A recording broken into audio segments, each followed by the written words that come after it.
별들의 매매리그 순위 보겠습니다. 1위는 박승용 전문가입니다. 수익률이 크게 증가가 되면서 21.99% 수익률로 1위를 기록하고 있습니다.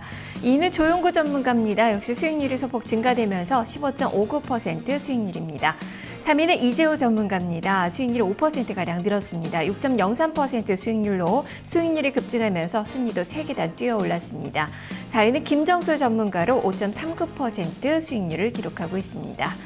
이어서 5위에서 8위까지의 순위 보겠습니다. 5위는 이원용 전문가입니다. 수익률은 증가가 됐지만 순위는 한 계단 밀렸습니다. 5.12% 수익률입니다. 6위는 김석철 전문가로 3.95% 플러스 수익 구간이고 7위는 송기현 전문가, 8위는 이승준 전문가가 차지하고 있습니다.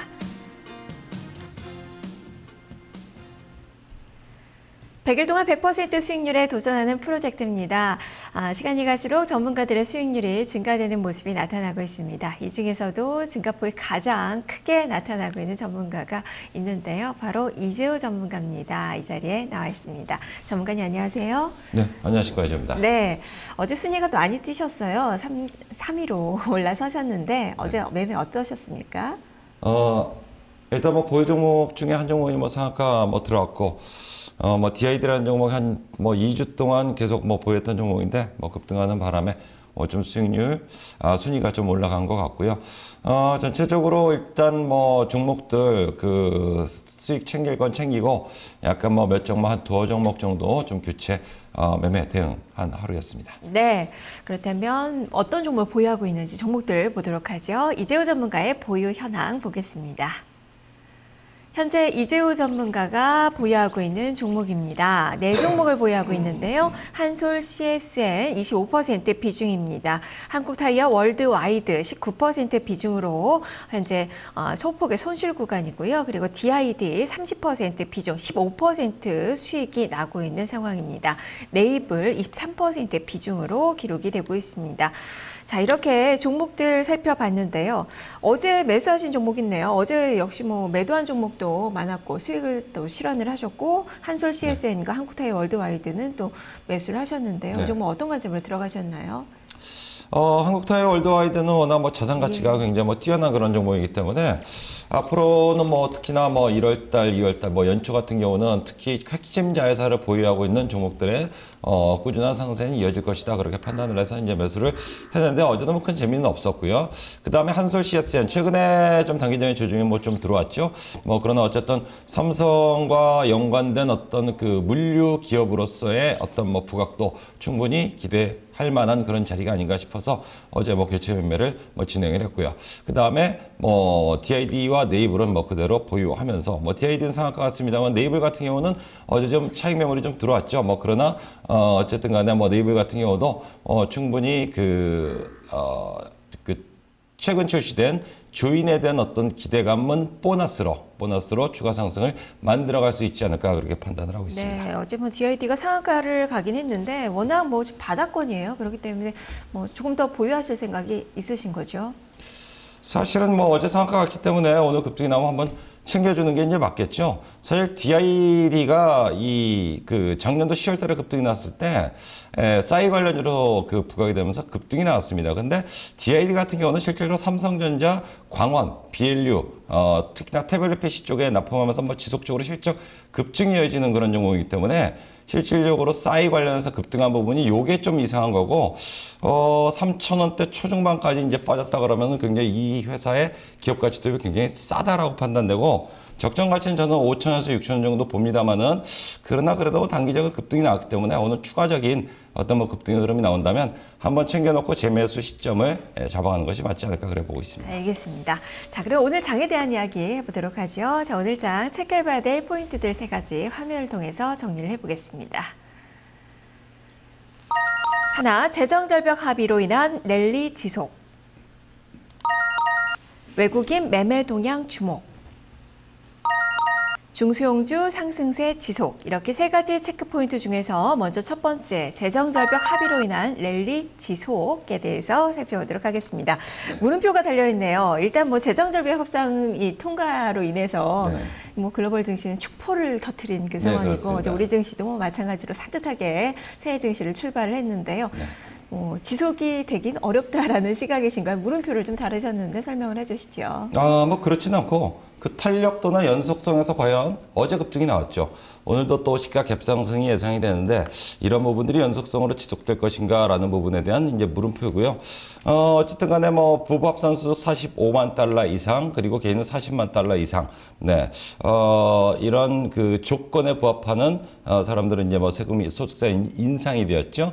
뭐 그로 인해서 재정결벽 합의가 되었다라는 부분들은 우리가 그동안에 어떤 뭐 대단한 호재가 등장했다라기보다도 불확실성으로 자리 잡았던 부분들이 해소가 되었다. 이런 측면은 충분히 그 단기 상승을 만들어갈 수 있는 요인이 될 수 있을 것입니다. 그런데 여기서 우리가 또 하나 짚고 넘어가야 될 부분은 작년도에 3차, 4차에 걸쳐서 양적 완화를 실시를 했죠. 그럼 불확실성이 제거가 된다고 하면 이런 자금들이 유동성 장세 흐름들을 이끌어갈 수 있겠다. 뭐 그렇게 이제 보는 쪽이에요. 다만 일단 완전한 합의는 아니고 자동지출 삭감 협상 시한이 2개월 정도 연장이 되었습니다. 그러면 두 달이면 다음 달까지죠. 다음 달 정도까지는 전체적인 뭐 이슈나 이벤트들에 의해서 상승하다가도 차익 매물이 나올 수가 있고 혹은 뭐 기간 조정 형태로 쉬어가는 흐름들은 들어올 수 있겠다라고 판단을 하고 있습니다. 네, 어쨌든 뭐 시장에서는 뭐 평가가 이제는 네. 또 부정적인 이야기들도 많이 나오고 있죠. 미봉책에 그치는 게 아닌가라는 이야기부터 뭐 블랙록에서는 뭐 경제에 대해서도 좀 우려하는 그런 목소리까지 좀 나오고 있는데 어쨌든 이것이 뭐 잘 합의가 돼서 랠리가 좀 지속될 수 있는 그런 환경이 조성이 될 수 있을지 좀 봐야 될 것 같아요. 네, 부정적으로 본다 그러면 뭐 한도 끝도 없죠. 네. 그런데 사실은 뭐 재정절벽 합의가 된 부분들은 굉장히 다행이고 그럼 재정절벽으로 빠질 일은 떨어질 일은 이제 없어졌다 그렇게 보는 시각이 이제 맞는 것이고요. 실질적으로 그 뭐 재정절벽 합의에서 뭐 난항이 겪고 뭐 이렇게 뭐 되고 뭐 재정절벽 그게 협상이 안 된다 하더라도 실제 작년도 뭐 3차, 4차 양적 완화를 통해서 만약에 빠졌을 경우에 대한 안전장치까지 다 마련해 두는 그런 상태이기 때문에 굳이 합의된 상태에서 부정적으로 볼 이유가 있을까? 뭐 그런 쪽은 굉장히 주식을 매수를 못 해가지고 그런 얘기를 하는 것이 아닌가 네. 싶은 생각이 좀 드네요. 알겠습니다. 자, 그럼 두 번째 체크포인트로 넘어가 보겠습니다. 두 번째 체크포인트는 수급 관련된 내용입니다. 외국인 매매 동향 주목.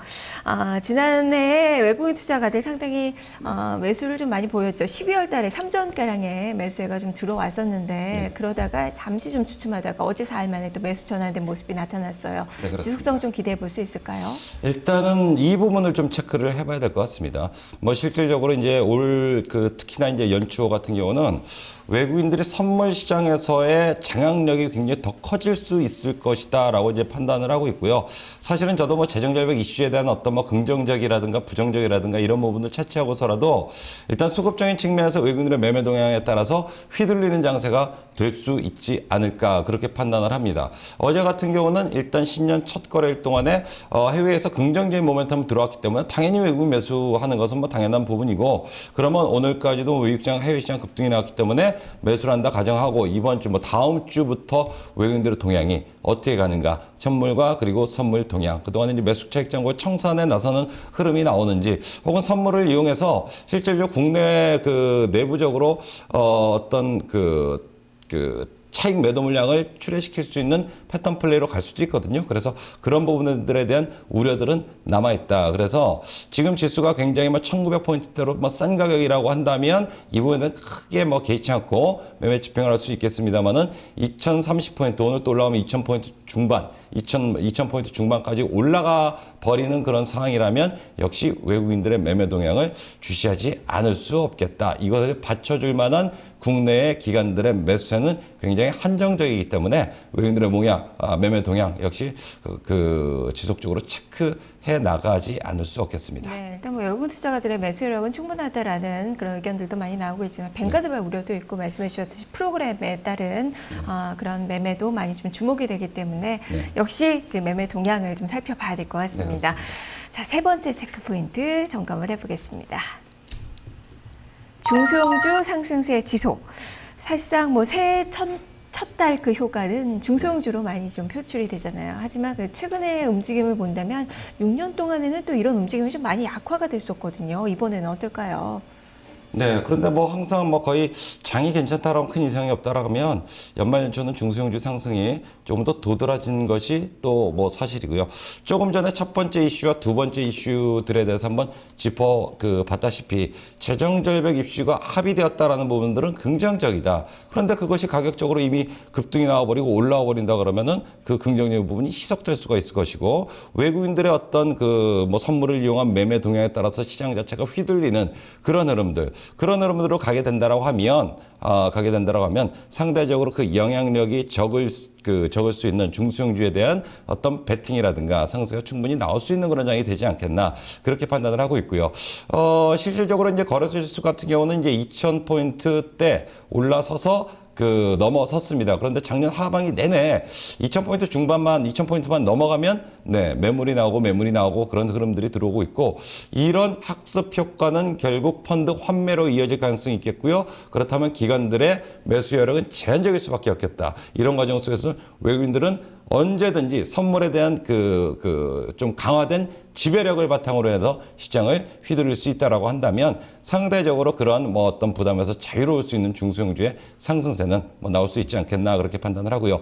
조금 전에 어쨌든 재정절벽이 합의가 됐다라면 3차와 4차에 걸친 양적 완화 자금 이것이 유동성 장세를 이끌 것이다 라는 말씀을 잠깐 언급드렸는데 여러분들이 유동성 장세라고 한다 그러면 과거의 시장에 바닥을 찍고 터닝포인트를 만들었을 때 어떤 종목들이 많이 올라가던가요?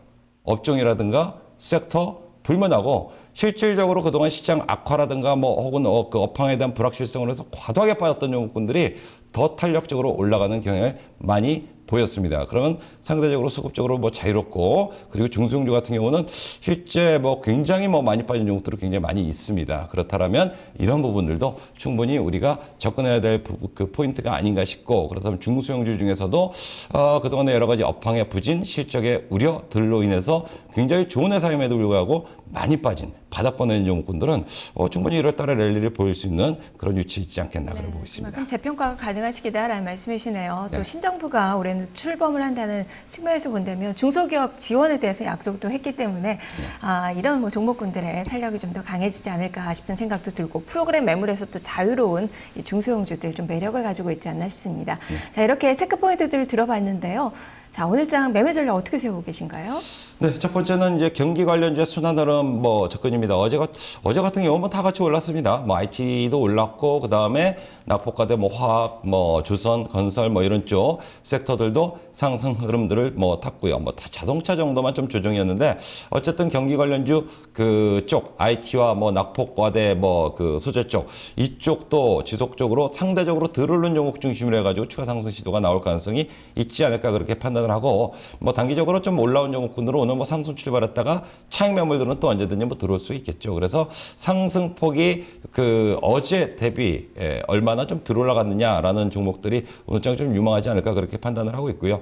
그 다음에 전체적으로 이제 재정절벽 이슈들이 합의가 진행이 되고 마무리된다라고 하면 결국 이제 차후에는 올해는 또 환율 전쟁 이런 부분들이 또 화두 이슈가 될 가능성이 있지 않겠나. 그렇다면 원화 강세라든가 이런 흐름들, 엔화 약세라든가 흐름들은 역시 시장에 또 이제 고민거리 혹은 중요한 화두가 되지 않을까 싶어서 그렇다면 내수 필수 소비지도 관심 가질 필요가 있겠고요. 세스 2013이 열리고 있죠. 거기에 따른 신기술 관련주들도 한번 관심을 가질 필요가 있다라고 판단을 하고 있습니다. 예, 그렇다면 종목으로 봐야 되겠죠. 오늘 편입을 고려하고 계시는 관심 종목들 들려주시죠. 네, 거래소 경기 관련주 중에서 삼성 SDI 관심 가지고 있고요. 그다음 건설주 중에 삼성 엔지니어링 그리고 화학 섹터 중형주긴 합니다만 카프로 정도로 관심 가지고 있고요. 그 다음에 내수 쪽으로 CJ 오쇼핑, GS 리테일, 한미 약품 정도를 가지고 있고요. 그 다음에 마지막으로 세 번째로 중소형주로 유언컴텍, 슈프리마, RF세미 이렇게 세 종목을 올려드렸는데 다 세 종목 다 신기술에 관심을 갖자 제가 이제 말씀드렸는데 갤럭시 S4에 이제 동작 인식 기능이 좀 들어간다라고 하네요. 그렇다면 동작 인식이라든가 지문인식 혹은 음성인식 관련주들도 한번 관심 있게 지켜볼 필요가 있어서 순서대로 동작인식, 지문인식, 음성인식 관련주들을 한 종목씩 한번 넣어봤습니다. 네, 다양한 종목들이 소개가 됐네요. 자, 오늘도 선전 또 기대를 해보겠습니다. 고맙습니다. 네, 감사합니다. 자, 이렇게 이재우 전문가의 매매 전략 확인을 해봤습니다. 자, 오늘 장 주요 일정 화면을 통해서 정리를 해보겠습니다.